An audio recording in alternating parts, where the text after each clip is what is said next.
Assalamualaikum warahmatullahi wabarakatuh, everyone. Welcome back to another episode of the Islamic Calling Podcast. I've been meaning to make a video on Christianity for a while. Christianity is a very strange religion,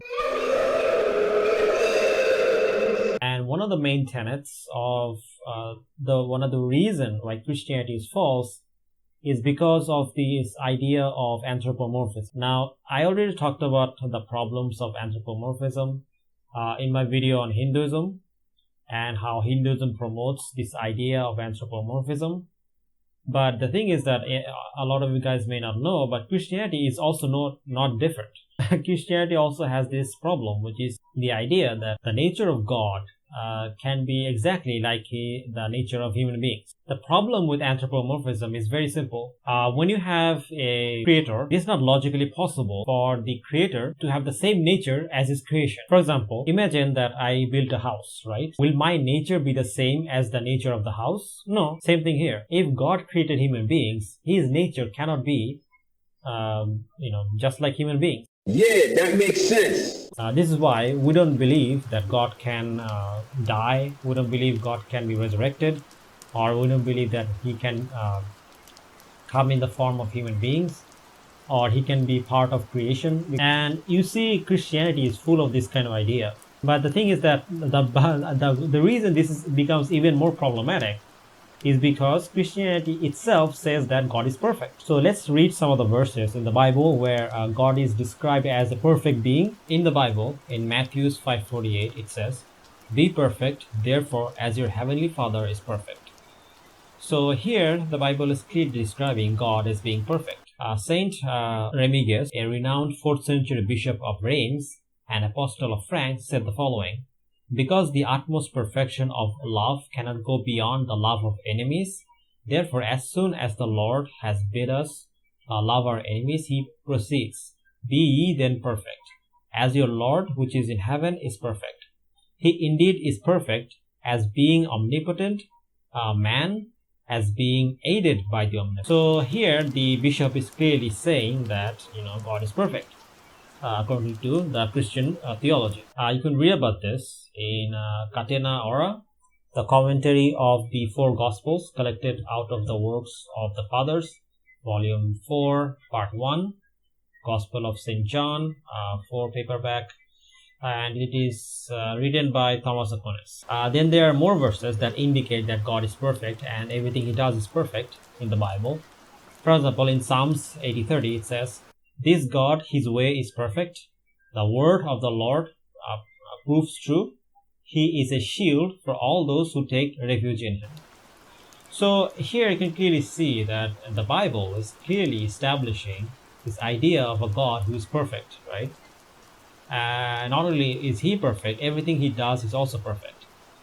So from this we can get like a premise, which is that according to Christian theology, God is perfect, right?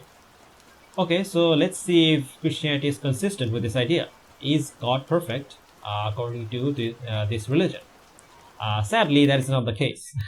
So let's look at some of the verses where we will clearly see that this God is not perfect. So let's take a look. Okay, so the first verse we're going to read is Genesis 2:2. So the whole of Genesis 2 basically describes how God created the universe.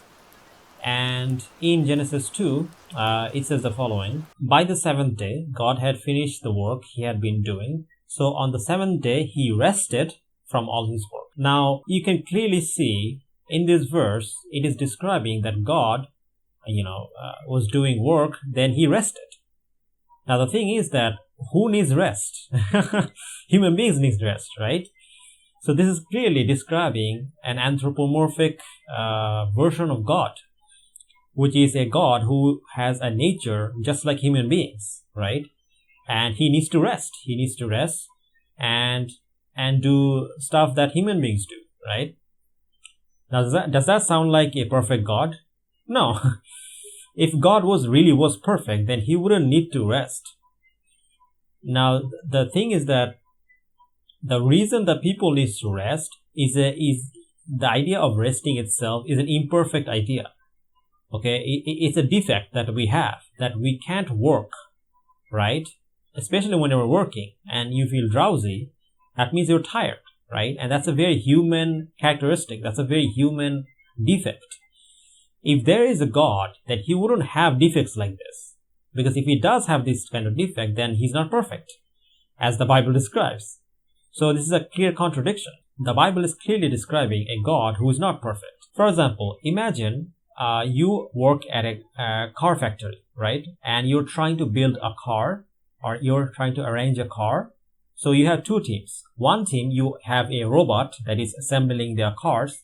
On the other team, you have human beings that are assembling the cars. Now, let's say that in order to assemble the car, you need 24 hours without any rest. But with rest, you need 2 days, right? Who will be able to finish the work faster? Obviously, it will be the robot, right? Because the robot doesn't need to rest. Now, the fact that these human beings couldn't finish the work in time shows that the human beings are not perfect. Then this shows that just like human beings, God is also not perfect. Where a thing that is created by human beings, a robot, is more perfect than God, which is ridiculous, right? And this clearly proves that why Christianity is false, because Christianity describes a version or a type of God that is clearly anthropomorphic, okay? And this is why Christianity is false. I mean, like, there's really no other way to put it. But there are more verses that I can explain, so let's go through some of them as well. In Genesis 9:12 to 15, it says the following. So basically, this is a story of God basically creating a flood. And this is the story of Noah's Ark. And at the end, after God has destroyed like the earth, he basically says that I'm making a covenant with the people, and I will never do this again. So let's read this verse in Genesis. It says the following. And God said, "This is the sign of the covenant I am making between me and you and every living creature with you, a covenant for all generations to come. I have set my rainbow in the clouds, and it will be the sign of the covenant between me and the earth. Whenever I bring clouds over the earth and the rainbow appears in the clouds, I will remember my covenant between me and you and all living creatures of every kind. Never again will the waters become a flood to destroy all life." You can read about this in Genesis 9:12 to 15. So here you can clearly see that, again, this is depicting a picture of a type of God that is just like human beings, because he's saying that when I see the rainbow, I will remember that I had a deal with you, right? Now, what does that sound like to you? I mean, that sounds like God is capable of forgetting things, which contradicts the idea that he is all knowledgeable. Because if he cannot remember the things that he does, then clearly he's not all knowledgeable, and clearly he's not perfect. So, again, this again contradicts the idea that God is perfect. And we can clearly see that God is not perfect in the Bible. Now, let me just, again, to establish this further, let's use an analogy, right? Imagine there's a student who has to write an essay, and he has to do it completely from the memory, right? And after sleep, he can barely remember anything, and he basically forgets most of the essays that he memorized, and he fails the test. Then another test is done, and this time the test is done using a AI or a robot or a computer, right? And basically the AI is told to remember the same essay and write it down at a certain period of time. And the AI does it perfectly. So in this case, which one would you say is perfect? Is it the student, or is it the computer or the AI? Obviously it's the AI because it's doing its job properly, because it's not forgetting.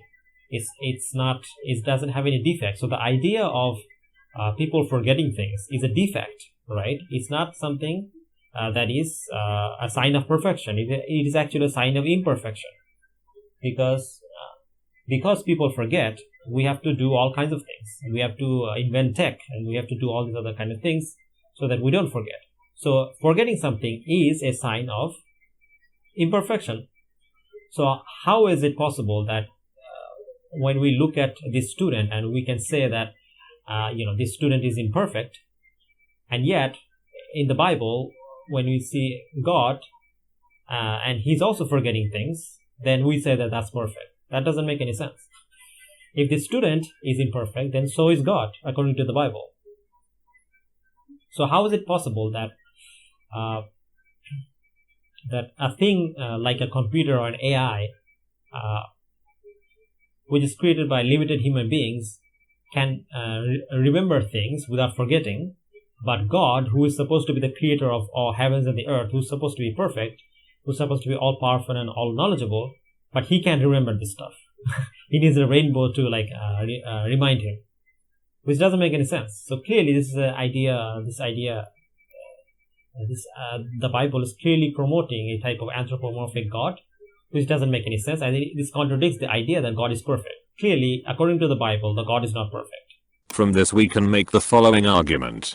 Premise 1. If the Bible says God is perfect, and it turns out that he is not, then Christianity is a false religion.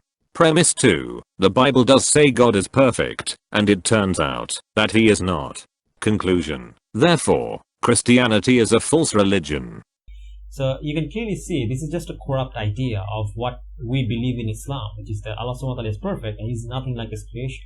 And yeah, that's the case. So any religion that promotes this idea that God can be just like his creation is false, because of logical problems like this. So yeah, I hope I made this point clear. Again, inshallah, my next video will also probably be on Christianity. Also, I'm probably covering a different topic, but I hope you guys enjoyed this video. This is probably going to be a short video, but should be fun. So yeah, inshallah, I'll see you guys next time. Thank you guys for watching. If you guys like the video, then please don't forget to like, share, subscribe, and share the video. And also, if you like some of my content and if you want to support my work, then please consider supporting me on Patreon or by becoming a YouTube member. So yeah, with this I want to end this video. Thank you guys for watching. Jazakallah khairan. Assalamualaikum warahmatullahi wabarakatuh.